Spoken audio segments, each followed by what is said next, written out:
para po sa pagdiriwang ng 18th birthday ng aking pamangkin na si Lizel. Kapitana. Ayan. Mamaya. Kaya iyak na si Tita. Kaya nga kay si Tita may ano nga. Alam mo, hirap magbiyahe. Ay, pinilit ko pumunta.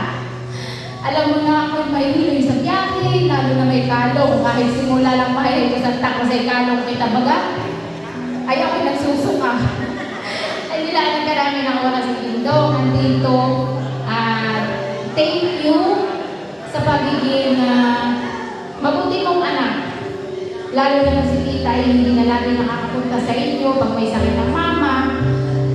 Kita ko yung pag-aalaga mo sa ate ko.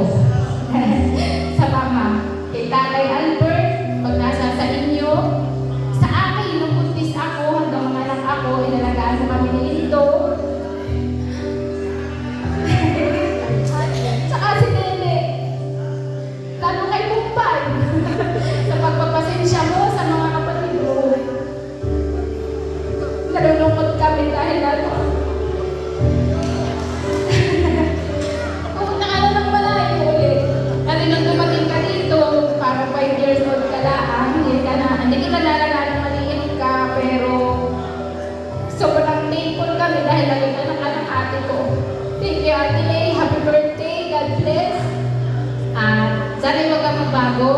At alam mo, matutupad mo yung pangarap mo dahil napakabait mong bata. So, God bless ulit and happy birthday. Love